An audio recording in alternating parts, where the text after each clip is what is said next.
Welcome to TWS academy.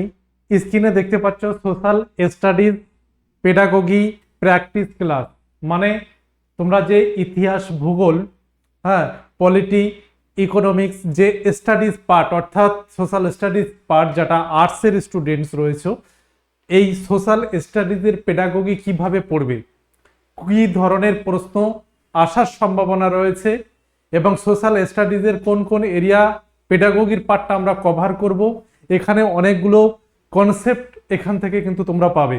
তাই যারা ইতিমধ্যে জয়েন হয়েছে শেষ পর্যন্ত দেখবে, যাদের কাছে এই ক্লাসটা পৌঁছায়নি, যারা জয়েন হয়েছে তারা অবশ্যই পৌঁছে দেবে শেয়ার করে। তো চলো আমরা প্রথমে শুরু করব সোশ্যাল স্টাডিজের পেডাগোগি প্র্যাকটিস ক্লাস। ভালো করে বুঝবে, অনেকে এই জায়গাটা এড়িয়ে যায়, যে এই জায়গাটায় অনেক সময় দেখা যায় যে অনেকে বুঝতে পারে না। আমরা তো সোশ্যাল স্টাডিজ পড়ে নিলাম, মনে করো ইতিহাস, ভূগোল, পলিটি আমরা জেনে নিলাম, কিন্তু সেখান থেকে আমাদের কি ধরনের ক্লাসরুম প্রসেস, টিচিং মেথড বা কি ধরনের কোশ্চেন হবে যেগুলো শিক্ষার্থীদের আমরা কন্ট্রোল করতে পারবো। মনে করো ইতিহাস বই নিয়ে ইতিহাস পড়িয়ে দিয়ে চলে আসলেই সেটা ক্লাসরুম ম্যানেজমেন্ট হলো না। ক্লাসরুম ম্যানেজমেন্ট বলতে বোঝানো হয় শিক্ষার্থী কিভাবে শিখবে, সেটা যেমন কন্ট্রোল করার দায়িত্ব শিক্ষকের, তেমনি বিভিন্ন বৈচিত্র্য অনুযায়ী শিক্ষাদান পদ্ধতি, শিক্ষার্থীদের চাহিদা অনুযায়ী শিক্ষাদান পদ্ধতি, এটা কিন্তু শিক্ষককেই অ্যারেঞ্জ করতে হবে। তো সোশ্যাল স্টাডিজের পেডাগোগি প্রথম থেকে ক্লাসটা অবশ্যই দেখবে। ফার্স্ট কোশ্চেন তোমরা দেখো, ইতিহাস পাঠে ঐতিহাসিক কল্পনা, হিস্ট্রিক্যাল ইমাজিনেশন ব্যবহার এর প্রকৃত উদ্দেশ্য কোনটি? ইতিহাস পাঠে ঐতিহাসিক কল্পনা ব্যবহারের প্রকৃত উদ্দেশ্য কোনটি? উত্তর করবে। ইতিহাস পাঠে ঐতিহাসিক কল্পনা ব্যবহারের প্রকৃত উদ্দেশ্য কোনটি?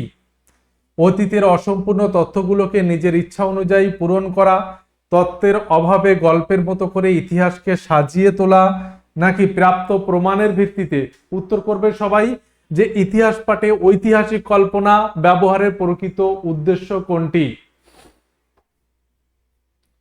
তো দেখো যে ইতিহাস পাঠে ঐতিহাসিক কল্পনা, হিস্ট্রিক্যাল ইমাজিনেশন, যেটা যে ঐতিহাসিকভাবে কল্পনা করা হয়, সেটা হচ্ছে, দেখো উত্তর যেটা হবে সেটা হচ্ছে প্রাপ্ত প্রমাণের ভিত্তিতে অতীতের কোনো ঘটনার প্রেক্ষাপট বা পুনর্নির্মাণ করা। মনে করো হরপ্পা মহেঞ্জোদারোর ইতিহাস, লোথাল বন্দরের ইতিহাস, বা ঐতিহাসিক যুগে যদি আমরা দেখি যে প্রাচীন যুগে রাজা অশোক থেকে শুরু করে, সমুদ্রগুপ্ত থেকে শুরু করে যে সমস্ত যুদ্ধগুলো হয়েছিল, যেমন কলিঙ্গ যুদ্ধ, বিখ্যাত যুদ্ধ, সেই সমস্ত ঐতিহাসিক প্রাপ্ত প্রমাণের ভিত্তিতে কোনো ঘটনার প্রেক্ষাপট পুনর্নির্মাণ করা, এটাই হচ্ছে ঐতিহাসিক কল্পনা বা হিস্ট্রিক্যাল ইমাজিনেশন। এটা কিন্তু আমাদের কিভাবে এটা ঘটনার প্রেক্ষাপট পুনর্নির্মাণ করতে সাহায্য করে। 2 নম্বর কোশ্চেন সবাই দেখবে যে সমাজবিদ্যার পাঠ্যক্রমে জেন্ডার সংবেদনশীলতা মানে কি, জেন্ডার সেন্সিটিভিটি আনার সেরা উপায় কোনটি ক্লাসরুমে?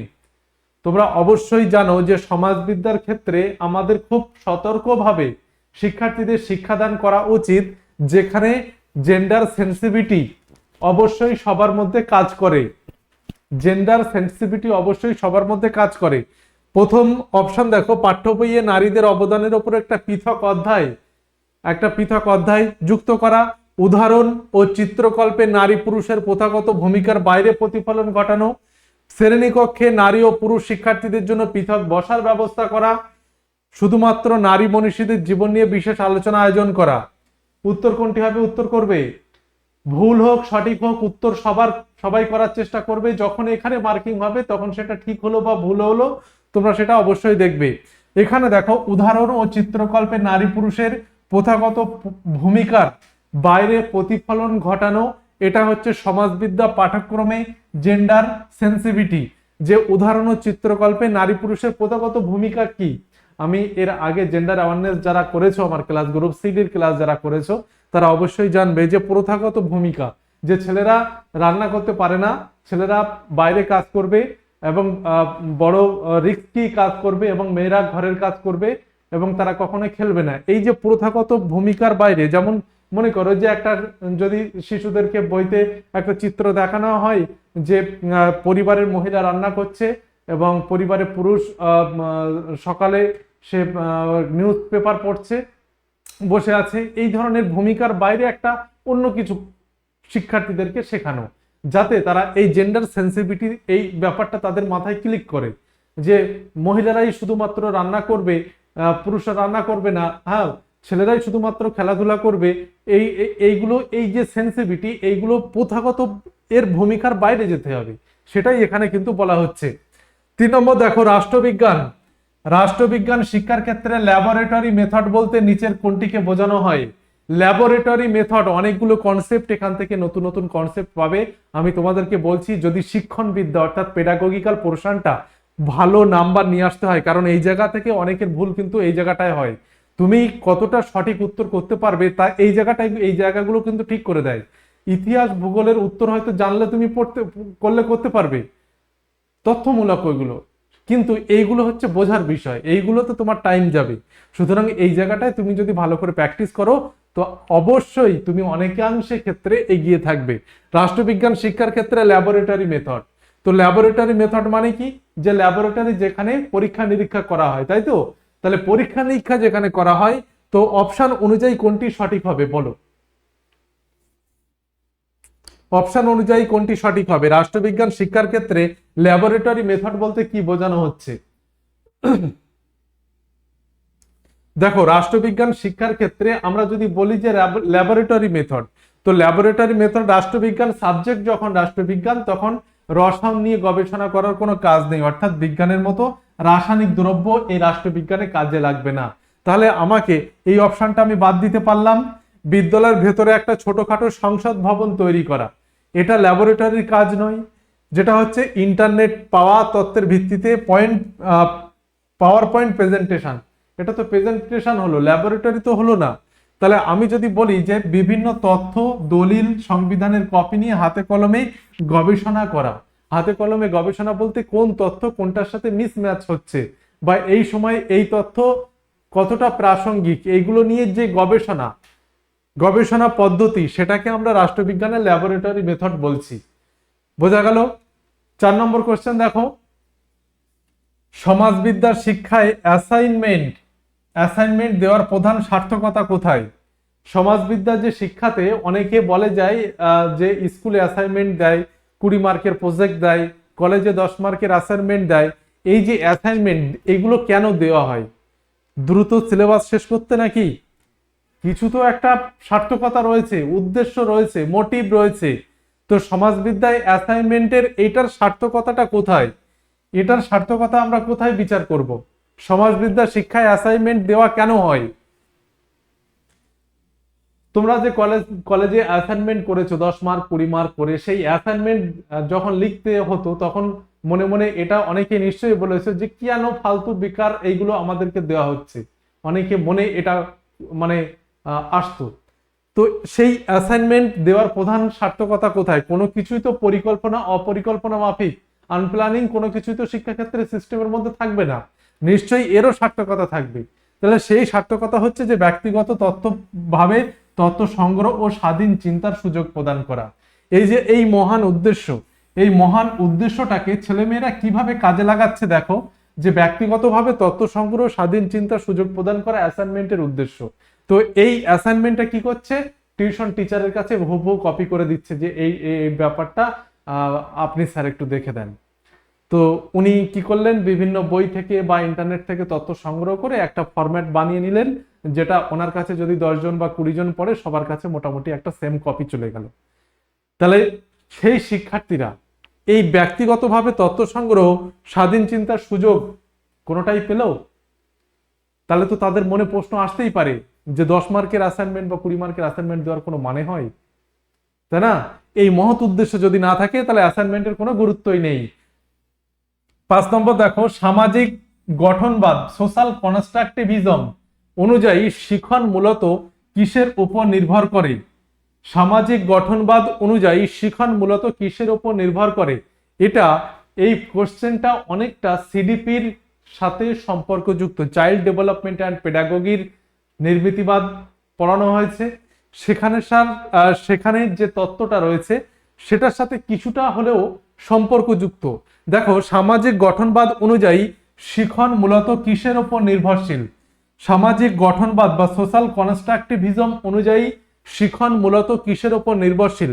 ব্যক্তির নিজস্ব মেধা এবং কঠোর পরিশ্রমের ওপর, পূর্ব নির্ধারিত পাঠ্যক্রম, সঠিক মূল্যায়ন পদ্ধতির ওপর, নাকি বিদ্যালয়ের পরিকাঠামো উন্নত শিক্ষা উপকরণের ওপর? কোনটি বলো? সামাজিক গঠনবাদ, সোশ্যাল কনস্ট্রাকটিভিজম। যারা একটু মনোযোগ সহকারে ক্লাস করো তারা অবশ্যই বুঝতে পারবে, যারা একটু পড়াশোনা করেছো অবশ্যই বুঝতে পারবে। সেটা হচ্ছে সমাজ সংস্কৃতির সাথে শিক্ষার্থীর নিরন্তর মিথস্ক্রিয়া। সমাজ ও সংস্কৃতির ওপর শিক্ষার্থীর নিরন্তর মিথস্ক্রিয়া। আমি আগের একটি ক্লাসে যত সম্ভব বলছিলাম যে ভাইগটেস্কি থিওরি সম্পর্কে। তো ভাইগটেস্কি সমাজ সংস্কৃতির ওপর গুরুত্ব দিয়েছেন, তো তার থিওরিটাই সোশ্যাল কনস্ট্রাকটিভিজম। তো সেখানে সমাজ ও সংস্কৃতির সাথে শিক্ষার্থীর নিরন্তর মিথস্ক্রিয়া, যে এই সামাজিক গঠনবাদ, এটা শিখন কিসের উপর নির্ভর করছে? সমাজে যারা বাস করছে সে মানুষ, একটা মানুষের সাথে আর একটা মানুষ যখন এই মিথস্ক্রিয়া করছে দলগতভাবে বা ব্যক্তিগতভাবে, তখনই কিন্তু সামাজিক গঠনবাদ, এটাই শিখন কিন্তু হচ্ছে। 6 নম্বর দেখো, নাগরিক শাস্ত্র যেটা সিভিক্স এর পরিবর্তে social and political life SPL এই নামটি ব্যবহারের প্রকৃত কারণ কোনটি? নাগরিক শাস্ত্র যেটা সিভিক্স এর পরিবর্তে social and political life SPL এই নামটি ব্যবহারের প্রকৃত কারণ কোনটি? নাগরিক স্বাস্থ্য এর পরিবর্তে সোশ্যাল অ্যান্ড পলিটিক্যাল লাইফ নামটি ব্যবহারের প্রকৃত কারণ কি?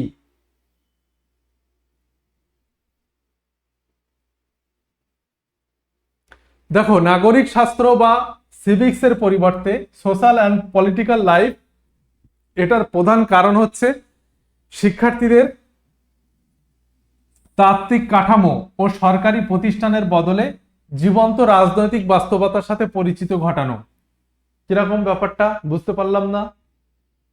ব্যাপারটা হচ্ছে যে শিক্ষার্থীরা যখন পড়াশোনা করছে কোনো বিদ্যালয়ে, তখন শুধুমাত্র যে তথ্য পড়ে গেল এবং শুধুমাত্র পরীক্ষায় নাম্বার পাওয়ার জন্য শুধুমাত্র ওই জিনিসগুলো পড়ে গেল, বাস্তব জীবনের সাথে কোনো সম্পর্ক যুক্ত থাকলো না, সেটা যাতে না হয় তাই জীবন্ত রাজনৈতিক বাস্তবতার সাথে পরিচয় ঘটানো হচ্ছে। এই কারণে এই নাগরিক শাস্ত্র সিভিক্স বডি এর পরিবর্তে সোশ্যাল অ্যান্ড পলিটিক্যাল লাইফ এটার এই টার্মটা নিয়ে আসা হয়েছে। শিক্ষার্থীদের তাত্ত্বিক কাঠামো সরকারি প্রতিষ্ঠানের বদলে জীবন্ত রাজনৈতিক বাস্তবতার সাথে পরিচয় ঘটানো। যদি আমরা এর ব্যাখ্যাটা দেখি, দেখো যে পুরনো সিভিক্স বা নাগরিক শাস্ত্রে শুধু নিয়ম কানুন ও সরকারি প্রতিষ্ঠান মুখস্থ করানো হতো, কিন্তু নতুন যে সোশ্যাল অ্যান্ড পলিটিক্যাল লাইফ এর উদ্দেশ্য হচ্ছে শিক্ষার্থীদের চারপাশের বাস্তব সমাজ ও রাজনৈতিক সাথে পরিচয় করানো, যাতে কেবল বই পড়ে নয় বরং বাস্তব অভিজ্ঞতা দিয়ে বিষয়টি বুঝতে পারে। তোমরা রিড করলে বুঝতে পারবে এখানে কি বলা হচ্ছে। এখানে ছোট্ট একটা উদাহরণ দিলে ব্যাপারটা আরো তোমাদের পরিষ্কার হয়ে যাবে। সেটা হচ্ছে যে আমরা যখন এই সমাজবিদ্যার বিভিন্ন পাঠ্যক্রম যদি আমরা দেখি ক্লাস 5 থেকে 6, 7, 8 এর সমস্ত ইতিহাস ভূগোল বা বিশেষ করে পরিবেশ বিজ্ঞান 5 এর, তোমরা দেখবে গল্পচ্ছলে গল্প আকারে সেটা উপস্থাপন করা হয়েছে, গুরুত্বপূর্ণ তথ্য, অথচ কত সুন্দরভাবে সেটা গল্পচ্ছলে উপস্থাপন করা হয়েছে। এটা কেন করা হয়েছে? কারণ এই সোশ্যাল অ্যান্ড পলিটিক্যাল লাইফের জন্য। কারণ কি? সেটা শিক্ষার্থী যাতে নিজের জীবনের সাথে রিলেট করতে পারে, বাস্তবের সাথে সম্পর্ক যুক্ত করতে পারে। ওখানে তো শুধুমাত্র যে কটা তথ্য লাগবে সেটা লিস্ট করে দেওয়া উচিত ছিল বা দিতে পারতো, কিন্তু কেন দেয়নি? কারণ কি? শিক্ষার্থীরা শুধুমাত্র মুখস্থ নয়, বাস্তব জীবনের সাথে সম্পর্ক যুক্ত করতে হবে। তাই এই সোশ্যাল অ্যান্ড পলিটিক্যাল লাইফের উদ্দেশ্য হচ্ছে শিক্ষার্থীদের চারপাশে বাস্তব সমাজ পরিবেশের সাথে উপস্থাপন করানো। যেমন যদি পরিবেশে বলা হয়, কোন ক্লাস আমি ঠিক বলতে পারছি না, যে আমাদের ঘর বাড়ি, যে পুরানো ঘর, কাঁচা ঘর, মাটির ঘর, পাকা বাড়ি, হ্যাঁ, এরকম একটা চ্যাপ্টার রয়েছে। সেখানে একজন আরেকজন বাড়ি বেড়াতে গেল, দাদুকে জিজ্ঞাসা করলো, এই ধরনের এই গল্প দিয়ে যেটা শুরু হচ্ছে, এটাকে বলা হচ্ছে সোশ্যাল অ্যান্ড পলিটিক্যাল লাইফ। এর উদ্দেশ্য হচ্ছে শিক্ষার্থীদের বাস্তব জীবনের সাথে পরিচয় ঘটানো। 7 নম্বর দেখো, ডায়াগনস্টিক ইভ্যালুয়েশন বা নির্ণায়ক মূল্যায়ন কেন সমাজবিদ্যায় অপরিহার্য? ডায়াগনস্টিক ইভ্যালুয়েশন বা নির্ণায়ক মূল্যায়ন কেন সমাজবিদ্যায় অপরিহার্য? ডায়াগনস্টিক ইভ্যালুয়েশন মানে অনেকে ডায়াগনস্টিক ইভ্যালুয়েশন মানে অনেকে বুঝতে পারছে ডায়াগনস্টিক ইভলিউশন বা নির্ণায়ক মূল্যায়ন কেন সমাজবিদ্যায় অপরিহার্য?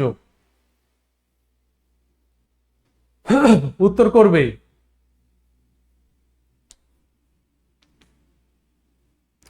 দেখো, ডায়াগনস্টিক মূল্যায়ন বা নির্ণায়ক মূল্যায়ন কেন সমাজবিদ্যা অপরিহার্য?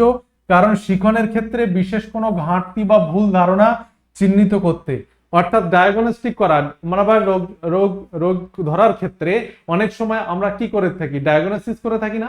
তো ডায়াগনস্টিক ইভলিউশন মানে হচ্ছে কোনো ঘাটতি, কোনো ল্যাক যেটা শিক্ষার্থী শিখতে পারেনি সেটা মূল্যায়ন করা বা চিহ্নিত করা বা আইডেন্টিফাই করা। 8 নম্বর দেখো, সমাজবিদ্যার পাঠ্য বইয়ে কেস স্টাডি অন্তর্ভুক্ত করার মূল কারণ কোনটি? সমাজবিদ্যার যে পাঠ্য বই সেখানে কেস স্টাডি অন্তর্ভুক্ত করার মূল কারণ কি? কি এই কেস স্টাডি? কেস স্টাডিটা কি?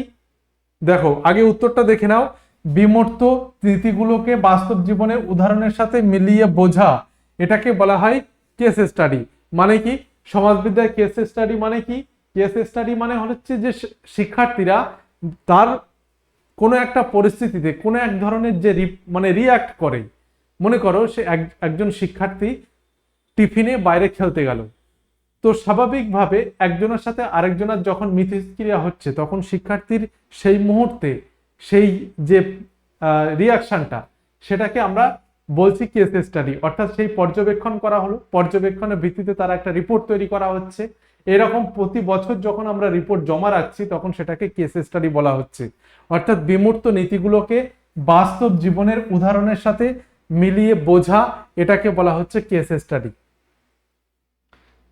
শিক্ষার্থীর মানসিক রূপ যেটা, সে কেমন ভাবে প্রতিক্রিয়া করে, কেমন ভাবে রিয়াক্ট করে, সেই যে লিস্ট, প্রোফাইল, ডায়াগনোসিস বা টেস্ট, সেটাকে আমরা কেস স্টাডি বলছি। মানচিত্র পাঠের দিক নির্ণয় শেখানোর সময় প্রাথমিক ধাপ কোনটি হওয়া উচিত? বলো, মানচিত্রে মানচিত্রে মানচিত্র পাঠের দিক নির্ণয়, আমরা যখন কোনো দিক ঠিক করি মানচিত্র শেখানোর সময় শিক্ষার্থীদেরকে, প্রথম বেসিক ধাপ কোনটি হবে? মানচিত্র পাঠের দিক নির্ণয় শেখানোর সময় প্রাথমিক ধাপ কোনটি হবে? সূর্য উদয়ের সাপেক্ষে অবস্থান দিকগুলো চিহ্নিত করা, মানচিত্রের ওপরের দিকটি সবসময় উত্তর, এর নিয়মটা মুখস্থ করানো, কম্পাস বা দিক নির্ণয় যন্ত্র ব্যবহার করে ঘরের উত্তর দিক খোঁজা, পৃথিবীর মানচিত্রে ভারতের অবস্থান কোন গোলার্ধে তা মুখস্থ করানো। বলো, একদম বেসিক কোশ্চেন অথচ ইম্পর্টেন্ট কোশ্চেন। সেটা হচ্ছে মানচিত্র পাঠে আমরা দিক কিভাবে শিক্ষার্থীদেরকে শেখাবো। শুধুমাত্র এই কোশ্চেনগুলো পরীক্ষায় আসবে তা নয়, ইন্টারভিউ বোর্ডেও এটা কাজে লাগবে। যে যার ইন্টারভিউ, এখন প্রাইমারি ইন্টারভিউ চলছে, হতেই পারে কোশ্চেন কোথা থেকে হবে তুমিও জানো না, আমিও জানি না, কিন্তু এই ধরনের বেসিক কোশ্চেনগুলো আমাদেরকে জেনে রাখা উচিত, যেখানে ক্লাসরুম ম্যানেজমেন্টের গল্প রয়েছে। তো এখানে যেটা উত্তর হবে সেটা হচ্ছে সূর্য উদয়ের সাপেক্ষে নিজের অবস্থান ও প্রধান দিকগুলো চিহ্নিত করা। অর্থাৎ সূর্য কোন দিক থেকে উদয় হচ্ছে, কোন দিকে অস্ত যাচ্ছে, প্রাথমিক ধারণা সেইটা শিক্ষার্থীদেরকে দেওয়া, যাতে তারা মানচিত্রের দিক নির্ণয় সেটা করতে পারে। তো আমাদের যেটা বলার সেটা হচ্ছে যে আপার প্রাইমারি টেট নিয়ে অনেকের কনফিউশন রয়েছে যে আমরা প্র্যাকটিস ব্যাচ নেব না ফাউন্ডেশন ব্যাচ নেব। দেখো, ফাউন্ডেশন ব্যাচ মানে হচ্ছে পুরো বেসিক থেকে ধরে ধরে শেখানো, যাতে কোনো ধরনের কনসেপ্ট ভুল না হয়ে যায়, কনসেপ্ট আমরা না জানি বা অজানা থাকে, এরকম কোনো ব্যাপার যাতে না থাকে, সেটাই জন্যই ফাউন্ডেশন ব্যাচ। আর প্র্যাকটিস ব্যাচ হচ্ছে আমরা ফাউন্ডেশন কমপ্লিট হয়েছে, আমি বেসিকটা জানি, এবার আমি প্র্যাকটিস করছি, বেসিকটা জানি প্র্যাকটিস করছি, সেটার জন্য প্র্যাকটিস ব্যাচ। তো যাদের মোটামুটি ফাউন্ডেশন কমপ্লিট রয়েছে তারা প্র্যাকটিস ব্যাচ নেবে, যাদের প্র্যাকটিস ব্যাচ দরকার রয়েছে তারা অবশ্যই নেবে, এবং যদি মনে হয় যে ফাউন্ডেশন ব্যাচ নেব তারাও নিতে পারে। তো প্রথম 3 দিনের অফার চলছে, আমাদের আর্টস সায়েন্স দুটোই প্র্যাকটিস, দুটোই ফাউন্ডেশন ব্যাচ রয়েছে। তোমরা অ্যাপে যাবে, সেখান থেকে ডব্লিউবি টেট ফোল্ডারে মধ্যে তোমরা আপার প্রাইমারির ব্যাচগুলো সবাই দেখতে পাবে। চলো পরের কোশ্চেনে যাই। সেটা হচ্ছে মাইক্রো টিচিং বা অনুশিক্ষণ সমাজবিদ্যায় শিক্ষকদের জন্য কেন প্রয়োজন? মাইক্রো টিচিং বা অনুশিক্ষণ সমাজবিদ্যায় শিক্ষকদের জন্য কেন প্রয়োজন? মাইক্রো টিচিং বা অনুশিক্ষণ সম্পর্কে অনেকে জানো, কারণ তোমরা বিএড এবং ডিএড করেছো। তাহলে মাইক্রো টিচিং এই শব্দটা অনেকেই জানো পরিচিত, কিন্তু ব্যাপারটা অনেকে জানে না, অনেকে ভুলে গেছে, অনেক দিন হয়ে গেছে, অনেকে রানিং রয়েছে, অনেকে জাস্ট ভর্তি হয়েছে, তারাও জানতে পারবে এই মাইক্রো টিচিংটা কি, অনুশিক্ষণটা কি। ডিএড বিএডে খুবই একটা গুরুত্বপূর্ণ ভূমিকা পালন করে এই অনুশিক্ষণ। কি এই অনুশিক্ষণ?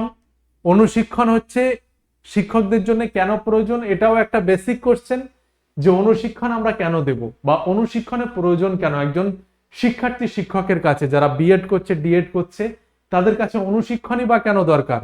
কারণ নির্দিষ্ট কোনো শিক্ষণ দক্ষতার উপর বিশেষ দখল তৈরি করতে বা কোনো একটা বিশেষ দক্ষতার উপর বিশেষ একটা দখল তৈরি করতে, যে মনে করো কোনো একটা টপিক যেটা 5-10 মিনিটের মধ্যে কভার হবে, এই টপিকের উপরে এত সুন্দরভাবে প্রেজেন্টেশন করব যাতে শিক্ষার্থীরা এক ঝলকে বুঝতে পারে যে ব্যাপারটা কি। সেটার দক্ষতা অর্জন করার নামই হচ্ছে মাইক্রো টিচিং বা অনুশিক্ষণ। সে অনুশিক্ষণটা কি? যে অত্যন্ত বিজ্ঞানসম্মত কৌশল একটা। এখানে একজন প্রশিক্ষণার্থী শিক্ষক অর্থাৎ যারা ট্রেনিং এ রয়েছে বিএড অথবা ডিএড প্রার্থী, তারা একটা ছোট দলের 5 থেকে 10 জন এর সামনে খুব অল্প সময়ে ম্যাক্সিমাম 10 মিনিট 5-10 মিনিট এরকম পাঠ করেন। এর মূল উদ্দেশ্য হচ্ছে অনেকগুলো ধাপ সেগুলোর মধ্যে থাকে, ইনক্লুড থাকে প্রেজেন্টেশন থেকে শুরু করে টাচিং থেকে শুরু করে অনেকগুলো তথ্যের পাহাড় জমানো নয়, বরং পড়ানোর সূক্ষ্ম কৌশল বা টিচিং স্কিল আয়ত্ত করা। অর্থাৎ খুব ছোট্ট সময়ে শিক্ষার্থীদের মধ্যে পুরো ব্যাপারটা নিয়ে আসা, এটাই হচ্ছে অনুশিক্ষণ বা মাইক্রো টিচিং। 11 নম্বর দেখো, সমাজবিদ্যার শিখনে গ্লোব ব্যবহারের সবচেয়ে গুরুত্বপূর্ণ যুক্তি কোনটি? আমরা সোশ্যাল স্টাডিজে গ্লোব কেন ব্যবহার করব, এর গুরুত্বপূর্ণ যুক্তি কোনটি থাকবে? গ্লোব কেন ব্যবহার করব বলো? স্কুলে আমরা গ্লোব ব্যবহার করি, কেন করি, কারণ কি? গুরুত্বপূর্ণ যুক্তি হচ্ছে পৃথিবীর প্রকৃত আকৃতি ও মহাদেশগুলোর আপেক্ষিক অবস্থান এই গ্লোবের মাধ্যমে সবচেয়ে সুন্দরভাবে বোঝানো যায়। কি বললাম? একটা মনে করো এটা মানচিত্র, এটা মানচিত্র, পৃথিবীর মানচিত্র। এটা আমি যখন শিক্ষার্থীদেরকে প্রথম ম্যাপ সম্পর্কে বা মানচিত্র সম্পর্কে ধারণা দিতে যাচ্ছি, আমরা এটা দেয়ালে আটকাচ্ছি, তাহলে তাদের মনে একটা কনসেপ্ট, একটা অবচেতন মনে একটা কনসেপ্ট তৈরি হলো যে মানচিত্র, আমাদের পৃথিবী বোধহয় এরকম চারকোনা চারকোনা। তাহলে এই কনসেপ্ট যাতে শিক্ষার্থীদের অবচেতন মনেও গড়ে না উঠতে পারে, ওই জন্য গ্লোব ব্যবহার করা হয়, যে আমাদের পৃথিবীটা এরকম এবং মহাদেশগুলো এই আপেক্ষিক অবস্থানে অবস্থান করছে। তাহলে এটাই হচ্ছে সমাজবিদ্যা শিক্ষণে গ্লোব ব্যবহারের সবচেয়ে গুরুত্বপূর্ণ যুক্তি। 12 নম্বর দেখো, কনসেপ্ট ম্যাপ বা ধারণা মানচিত্র কেন তৈরি করা হয়? কনসেপ্ট ম্যাপ কেন তৈরি করা হচ্ছে? কনসেপ্ট ম্যাপ কেন তৈরি করা হয়?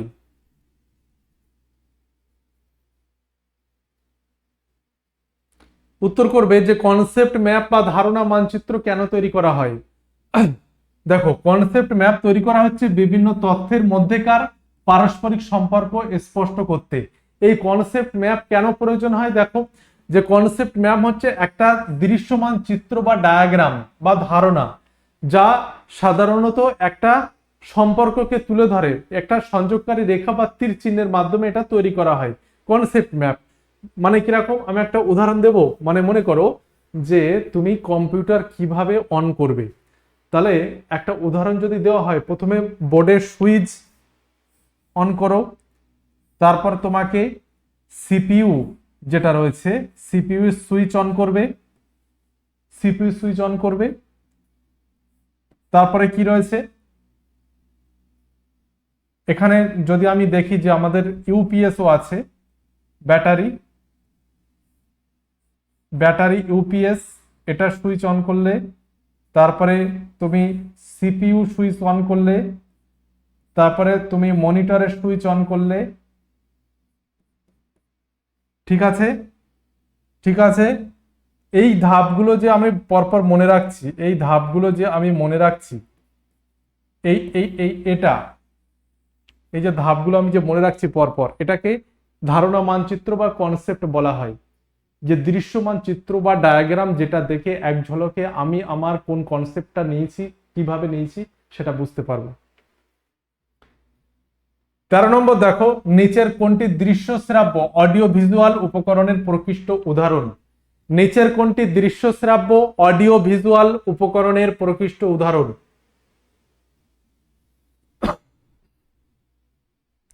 নিচের কোনটি দৃশ্য শ্রাব্য উপকরণের প্রকৃষ্ট উদাহরণ? দেখো, দৃশ্য শ্রাব্য উপকরণের প্রকৃষ্ট উদাহরণ হচ্ছে যেটা দেখতেও পাবো শুনতেও পাবো, সেটা হচ্ছে ব্ল্যাকবোর্ড হবে না, এটা বাদ। ল্যাপটপ দেখানো ঐতিহাসিক ঘটনার তথ্যচিত্র, এটাই সঠিক। বেতার বা রেডিওতে শুধুমাত্র শুনতে পাচ্ছি, এটা হবে না। শ্রেণীকক্ষে রাখা বড় আকারের দেয়াল মানচিত্র শুধু দেখতে পাচ্ছি, এটা হবে না। তাহলে উত্তর কোনটি হবে? উত্তর সঠিক, ল্যাপটপে দেখানো ঐতিহাসিক ঘটনার তথ্যচিত্র। 14 নম্বর দেখো, সমাজবিদ্যায় পোর্টফোলিও মূল্যায়ন কেন করা হয়? সমাজবিদ্যায় পোর্টফোলিও মূল্যায়ন কেন করা হয়? উত্তরটা পড়বে, কোশ্চেনটা পড়বে, উত্তর করবে, উত্তর অনেক বড় আছে।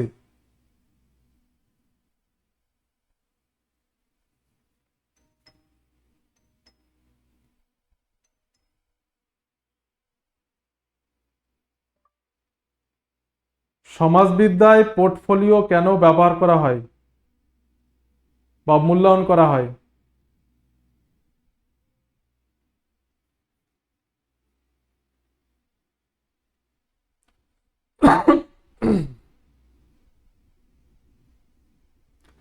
সমাজবিদ্যায় পোর্টফোলিও কেন ব্যবহার করা হয় বলো?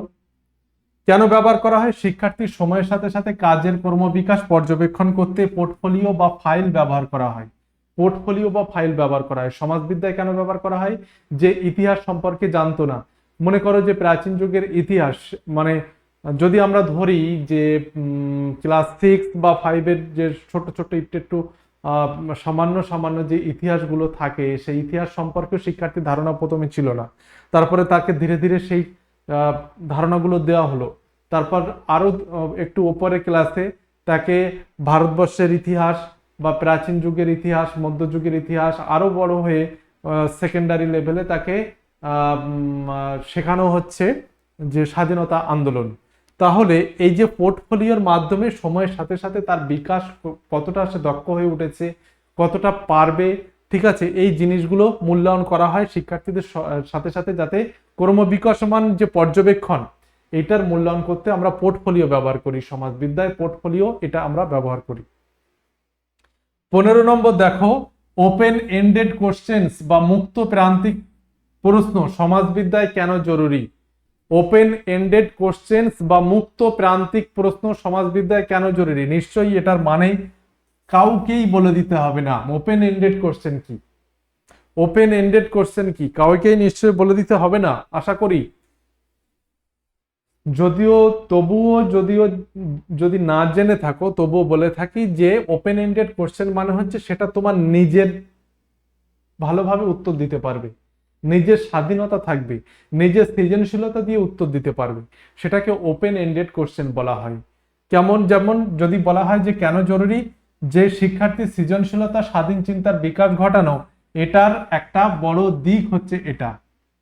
যেমন যদি বলা হয় যে সম্রাট সমুদ্রগুপ্ত, মনে করো যে যে আলেকজান্ডার ভারত আক্রমণ করেছিল, হ্যাঁ, সেটাকে যদি আমরা বলি যে নিজের পক্ষে মানে সপক্ষে যুক্তি দাও, বা তুমি মনে করো যে আলেকজান্ডার ভারতবর্ষ আক্রমণ করার সাথে সাথে উত্তর এবং দক্ষিণ ভারতে সাম্রাজ্য বিস্তার সুবিধাজনক হয়েছিল কিনা, এটা যদি ওপেন এন্ডেড ধরি। আবার যদি ভূগোল থেকে ধরি যে হিমালয়ের আবহাওয়ার পরিবর্তনে, ওটা বাদ দাও, আবহাওয়ার পরিবর্তনে এই যে দূষণ কতটা প্রভাব ফেলছে, তোমার যুক্তিতে এটা উত্তর করো বা তুমি আলোচনা করো, তোমার যুক্তির সপক্ষে আলোচনা করো। এই ধরনের ওপেন এন্ডেড কোশ্চেন যেগুলো নিজের সৃজনশীলতার মাধ্যমে স্বাধীন চিন্তার বিকাশ ঘটবে। 16 নম্বর দেখো, অ্যাসেসমেন্ট ফর লার্নিং বলতে নিচের কোনটিকে বোঝায়? এটা আগের একটা ক্লাসে যত সম্ভব ছিল। অ্যাসেসমেন্ট ফর লার্নিং বলতে নিচের কোনটিকে বোঝায়? অ্যাসেসমেন্ট ফর লার্নিং বলতে বোঝানো হয় শিক্ষার্থীর শিখন চলাকালীন উন্নতির জন্য ফিডব্যাক প্রদান করা। অ্যাসেসমেন্ট অফ লার্নিং হচ্ছে বর্ষ শেষে মূল্যায়ন করা হয়। তারপরে দেখো কোহলবার্গের নৈতিক বিকাশ তত্ত্ব সমাজবিদ্যার কোন ক্ষেত্রের সাথে যুক্ত বলো। আগের দিনে আমরা বলেছিলাম যে কোহলবার্গের নৈতিক বিকাশ তত্ত্ব সমাজবিদ্যার কোন ক্ষেত্রের সাথে যুক্ত। উত্তর করবে কোহলবার্গের নৈতিক বিকাশ তত্ত্ব সমাজবিদ্যার কোন ক্ষেত্রের সাথে যুক্ত। দেখো কোহলবার্গের নৈতিক বিকাশ তত্ত্ব সমাজবিদ্যায় যেখানে আচরণ নৈতিক এবং বিচার বুদ্ধি গঠন, কারণ কোহলবার্গের নৈতিক বিকাশ তত্ত্ব মোরাল ডেভেলপমেন্ট মানে হচ্ছে যে শিক্ষার্থী ছোট থেকে কিভাবে ধীরে ধীরে বিকাশের মাধ্যমে মোরাল ডেভেলপমেন্ট তার হচ্ছে, এটাই হচ্ছে সামাজিক আচরণ ও নৈতিক বিচার বুদ্ধি গঠন। 18 নম্বর দেখো সমাজবিদ্যার শিখনের ক্ষেত্রে নিচের কোনটি একটি সার্থক সহপাঠক্রমিক কার্যাবলী কো কারিকুলার অ্যাক্টিভিটির উদাহরণ। প্রশ্নটা এবং উত্তরটা অনেক বড় রয়েছে, একটু পড়ো। সমাজবিদ্যার শিখনের ক্ষেত্রে নিচের কোনটি একটি সার্থক সহপাঠক্রমিক কার্যাবলীর উদাহরণ। দেখো সমাজবিদ্যার শিখনের ক্ষেত্রে যদি বলি একটা সার্থক সহপাঠক্রমিক কার্যাবলী, সার্থক সহপাঠক্রমিক এই যে টার্ম, এই টার্মটা এটা তোমাদেরকে অবশ্যই মনে রাখতে হবে যে সার্থক সহপাঠক্রমিক বলতে কি বোঝানো হচ্ছে। সার্থক সহপাঠক্রমিক কার্যাবলী মানে হলো যেটা হচ্ছে যে ঐতিহাসিক গুরুত্ব সম্পন্ন স্থানীয় নিদর্শন যেগুলো সংগ্রহ করে বিদ্যালয়ের একটা সক্রিয় প্রদর্শনশালা অর্থাৎ মিউজিয়াম বা কর্নার এটা গড়ে তোলা, এটা হচ্ছে সহপাঠক্রমিক কার্যাবলী। বাদ বাকি অপশন হবে না। কেন হবে না? যদি আমরা আলোচনা করি সার্থক সহপাঠক্রমিক কার্যাবলী যে সামাজিক সমস্যা নিয়ে শ্রেণীকক্ষের ভেতরেই একটা সুশৃঙ্খল আলোচনা, তাহলে তো সহপাঠক্রমিক কার্যাবলী হলো না, শ্রেণীকক্ষের বাইরে তো হলো না। তাহলে এই জিনিসটা আমরা বাদ দিয়ে দিলাম। বিদ্যালয় বার্ষিক প্রদর্শনীতে মানচিত্রগুলো ব্যবহার করে বিভিন্ন মহাদেশের অবস্থান সুন্দরভাবে অঙ্কন করে উপস্থাপন করা, সেটা তো শ্রেণীকক্ষের মধ্যেই হচ্ছে। বিশিষ্ট সমাজতত্ত্ববিদ বা ঐতিহাসিকদের জীবনভিত্তিক চলচ্চিত্র তথ্যচিত্র বড় পর্দায় পর্যবেক্ষণ করানো, এটাও হবে না, কারণ এটা শিক্ষার্থীদের সক্রিয় অংশগ্রহণ নেই। তাহলে উত্তর কি হবে? ঐতিহাসিক গুরুত্ব সম্পন্ন স্থানীয় নিদর্শন সংগ্রহ করা। 19 নম্বর দেখো ডিসক্যালকুলিয়া আক্রান্ত শিক্ষার্থীদের সমাজবিদ্যায় কি অসুবিধা হতে পারে। ডিসক্যালকুলিয়ায় আক্রান্ত শিক্ষার্থী যারা রয়েছে সমাজবিদ্যার ক্ষেত্রে তাদের কি সমস্যা হতে পারে। উত্তর করবে ডিসক্যালকুলিয়ায় আক্রান্ত শিক্ষার্থী যারা রয়েছে সমাজবিদ্যায় যেটা সমস্যা যেটা হয় তাদের যে ইতিহাসের সাল অর্থনৈতিক পরিসংখ্যান বুঝতে সমস্যা হয়, কারণ ডিসক্যালকুলিয়ায় আক্রান্ত শিশুরা গাণিতিক বা নম্বর সংখ্যা গণনা করতে সমস্যা তাদের হয়। তো প্র্যাকটিস ব্যাচে যেটা বলে দিয়েছিলাম যে প্র্যাকটিস ব্যাচ আমাদের ফাউন্ডেশন ব্যাচ রয়েছে, যার যেটা সুবিধা হবে অবশ্যই ভর্তি হবে, এবং এটা তোমাদেরই সুবিধা হবে, ফাউন্ডেশন প্লাস প্র্যাকটিস দুটোই। 20 নম্বর দেখো ইনকোয়ারি মেথড বা অনুসন্ধান পদ্ধতির প্রথম ধাপ কোনটি। অনুসন্ধান পদ্ধতির প্রথম ধাপ কোনটি? ইনকোয়ারি মেথড বা অনুসন্ধান পদ্ধতির প্রথম ধাপ যেটা হচ্ছে সেটা হচ্ছে যে শিক্ষার্থীকে প্রশ্ন চিহ্নিত করা, একটা অনুসন্ধানী প্রশ্ন চিহ্নিত করতে হবে যে আমরা কি অনুসন্ধান করব, এটা কেন হচ্ছে, এটা আগে চিহ্নিত করা। যদি আমরা পরপর ধাপগুলো দেখি, দেখো প্রথম ধাপ হচ্ছে সমস্যা চিহ্নিত করা, দ্বিতীয় ধাপ হচ্ছে অনুমান গঠন করা যে সম্ভাব্য সমাধান কি হতে পারে, সম্ভাব্য সমাধান কি হতে পারে এটা একটা অনুমান করে নেওয়া। হাইপোথিসিস, যেটাকে সবচেয়ে ভালো ভাষায় বলা হয় হাইপোথিসিস, হাইপোথিসিস গঠন করা, কল্পনা করা। একটা ম্যাথের একটা সমাধান যদি আমরা দেখি যে ম্যাথটা কিভাবে করা যেতে পারে, উত্তর কিভাবে আসে, আমরা একটা মনে মনে কল্পনা তৈরি করি সমাধান করব, এটাকে হাইপোথিসিস বলে। দ্বিতীয় ধাপ হচ্ছে তথ্য সংগ্রহ করা, বিভিন্ন উৎস থেকে তথ্য বা তথ্য প্রমাণ সংগ্রহ করা। চতুর্থ ধাপ হচ্ছে তথ্য বিশ্লেষণ করা, যেটাকে বলা হচ্ছে বিচার বুদ্ধি দিয়ে বিশ্লেষণ করা। পঞ্চম ধাপ হচ্ছে সিদ্ধান্ত গ্রহণ করা, চূড়ান্ত সিদ্ধান্ত যেটা সেটা গ্রহণ করা। এটাই হচ্ছে ইনকোয়ারি মেথডের পরপর যে ধাপ সেগুলো।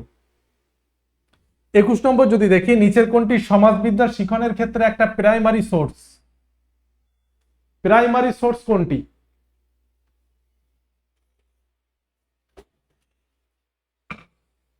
সমাজবিদ্যা শিখনের ক্ষেত্রে একটা প্রাইমারি সোর্স যেটা হচ্ছে সেটা হচ্ছে জাদুঘরে সংরক্ষিত প্রাচীন তাম্রলিপি বা মুদ্রা। কেমন প্রাথমিক সোর্স কাদের বলবো? যে ঐতিহাসিক প্রমাণ বা তথ্য কোনো ঘটনা ঘটার সময় সরাসরি তৈরি হয়েছিল, সরাসরি তৈরি হয়েছিল এমন কোনো ঘটনা যেটাকে ফার্স্ট হ্যান্ড বলে থাকি, এই প্রত্যক্ষ প্রমাণটাই হচ্ছে প্রাথমিক উৎস। যদি আমরা বলি সমাজবিদ্যা শিক্ষণের ক্ষেত্রে প্রাইমারি সোর্স জাদুঘরে সংরক্ষিত প্রাচীন তাম্রলিপি বা মুদ্রা, এটাই তো আমাদের প্রাইমারি সোর্স। উচ্চ প্রাথমিক স্তরে সমাজবিদ্যা পাঠ্য বইয়ের অনুশীলনেতে কল্পনা করো, এই যে কল্পনা করো, ইমাজিন বিভাগটি রাখার প্রকৃত উদ্দেশ্য কি? সমাজবিদ্যার পাঠ্য বইয়ে যে কল্পনা করো মাঝে মাঝে থাকে, যে একটু ভাবো, একটু চিন্তা ভাবনা করি, বিভিন্ন টার্মে থাকে, সেই কল্পনা করো বিভাগটি রাখার প্রধান উদ্দেশ্য কোনটি? উচ্চ প্রাথমিক স্তরে সমাজবিদ্যা পাঠ্যক্রমে কল্পনা করো, এই ইমাজিন এ রাখার প্রধান উদ্দেশ্য হচ্ছে ঐতিহাসিক বা সামাজিক প্রেক্ষাপটে নিজেকে বসিয়ে পরিস্থিতি অনুধাবন করা। কল্পনা করো তুমি এখন মৌর্য সাম্রাজ্যে রয়েছো, কল্পনা করো তুমি এখন স্বাধীনতা সংগ্রামীদের সাথে বসে রয়েছো, কল্পনা করো তুমি এখন ব্রিটিশ অধীনে যে ভারতবর্ষ, পরাধীন ভারতবর্ষ, সেই জায়গায় কোনো এক জায়গায় তুমি রয়েছো। কল্পনা করো স্বাধীনতা দিবসে তুমি উপস্থিত রয়েছো। এইটা পরিস্থিতিতে বসে অনুধাবন করতে শেখানো। 23 নম্বর দেখো, সমাজবিদ্যায় পাঠ্যক্রমে পরিবেশ শিক্ষা অন্তর্ভুক্ত করার মূল কারণ কি? পরিবেশ শিক্ষা অন্তর্ভুক্ত করতে হবে, এর কারণ কি হতে পারে? সমাজবিদ্যা পাঠ্যক্রমে পরিবেশ শিক্ষা অন্তর্ভুক্ত করার মূল কারণ কোনটি? দেখো, সমাজবিদ্যা পাঠ্যক্রমে পরিবেশ শিক্ষা অন্তর্ভুক্ত করার মূল কারণ হচ্ছে প্রাকৃতিক সম্পদের বন্টন, ব্যবহারের সাথে মানব সমাজের আন্তঃসম্পর্ক, এটা একটা ব্যাখ্যা করা। প্রাকৃতিক সম্পদের বন্টন ও ব্যবহারের সাথে মানব সমাজের আর্থসামাজিক আন্তঃসম্পর্ক যেটা, সেটা ব্যাখ্যা করা, যে প্রাকৃতিক সম্পদের সাথে আমাদের কিভাবে সম্পর্ক যুক্ত রয়েছে। যে প্রাকৃতিক সম্পদ, যেমন মনে করো যে কয়লা থেকে শুরু করে বিভিন্ন ধরনের প্রাকৃতিক গ্যাস, তেল, এই যে এগুলোর সাথে মানব সমাজের আর্থসামাজিক কেমন সম্পর্ক। কনস্ট্রাকটিভিজম বা নির্মিতিবাদ অনুযায়ী সমাজবিদ্যার শিক্ষণের মূল ভিত্তি কি? সমাজবিদ্যার শিক্ষণের মূল ভিত্তি কি? কনস্ট্রাকটিভিজম বা নির্মিতিবাদ অনুযায়ী, আমি বলেছি বারবার, ভালো করে পড়ে তারপর উত্তর করবে। যে কোনো একটা উত্তর হবে অবশ্যই, কিন্তু সেটা অবশ্যই পড়ে তোমাকে দিতে হবে। ভাবনা চিন্তা করার টাইম তোমাকে অবশ্যই নিতে হবে এখান থেকে। কনস্ট্রাকটিভিজম বা নির্মিতিবাদ অনুযায়ী সমাজবিদ্যা শিক্ষণের মূল ভিত্তি হচ্ছে সামাজিক প্রেক্ষাপটে সহপাঠী ও পরিবেশের সাথে মিথস্ক্রিয়ার মাধ্যমে অর্জিত ধারণার পুনর্গঠন। অর্থাৎ তুমি যে জিনিসটা জানো, সেই জিনিসটা তুমি বিদ্যালয়ে গিয়ে আরো ভালোভাবে জানলে, তোমার সহপাঠীদের দ্বারা আরো ভালোভাবে জ্ঞান অর্জন করলে, এটাই হচ্ছে কনস্ট্রাকটিভিজম বা নির্মিতিবাদ, যেটা নিজে শিশু জ্ঞান অর্জন করে নির্মাণ করছে। লাস্ট কোশ্চেন দেখো, গঠনমূলক মূল্যায়ন এই মূলত কখন ব্যবহার করা হয়? গঠনমূলক মূল্যায়ন কখন ব্যবহার করা হয় বলো?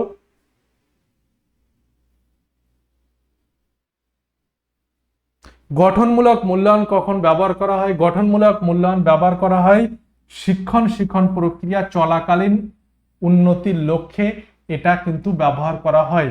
আর সামেটিভ ইভ্যালুয়েশন বছরের শেষে এটা ব্যবহার করা হয়। তো আজকে এই পর্যন্তই ছিল। সবাই ভালো থাকবে, সুস্থ থাকবে। আর আমি আবারও বলছি যে আমাদের আপার প্রাইমারি টেটের আর্টস এবং সায়েন্স দুটোই প্র্যাকটিস ব্যাচ চলে এসেছে। এক প্রকার বলা যায় যে ছাত্রছাত্রীদের ডিমান্ডেই কিন্তু আমাদের এটা নিয়ে আসতে হয়েছে। এবং ফাউন্ডেশন ব্যাচ আমাদের রয়েছে, যারা ফাউন্ডেশন ব্যাচের স্টুডেন্ট তারা তো অবশ্যই প্র্যাকটিস ব্যাচে নেবে, এবং যারা প্র্যাকটিস ব্যাচ নতুন নিচ্ছ, যদি তোমাদের ফাউন্ডেশন করা না থাকে অবশ্যই ফাউন্ডেশন ব্যাচে যুক্ত হয়ে যাবে। আমাদের অফার কিন্তু রয়েছে 3 দিনের জন্য, আজকেই যত সম্ভব লাস্ট হবে। তো এই পর্যন্তই। ভালো করে পড়াশোনা করবে, সুস্থ থাকবে, এবং পেডাগোগিকার যে পোর্শনগুলো রয়েছে সেগুলো বারবার যদি তুমি ক্লাসগুলো দেখো, তাহলে কিন্তু তোমার সুবিধা হবে যে তোমার কনসেপ্টগুলো তুমি কিভাবে উত্তর করতে যাচ্ছ সেটা কিন্তু তুমি বুঝতে পারবে। হঠাৎ করে কোনো উত্তরে ঝাঁপিয়ে পড়া এটা একটা মানে বুদ্ধিমানের কাজ হবে না। কারণ এখানে নেই যে পলাশির যুদ্ধ কবে হয়, 1757 দেখে দিলাম তো হয়ে গেল, এটা নয়। এখানে বুঝতে হবে, প্রতিটা অপশন তোমাকে পড়তে হবে, অপশন অনুযায়ী সঠিক হবে। তাই অপশান এবং প্রশ্ন দুটোই তোমার গ্রিপে থাকতে হবে, তোমাকে পড়তে হবে, বুঝতে হবে। এখানে এটাই হচ্ছে পেডাগোগির মূল বিষয়। তাহলে চলো আজকে এ পর্যন্তই, পরবর্তীতে আবার দেখা হচ্ছে।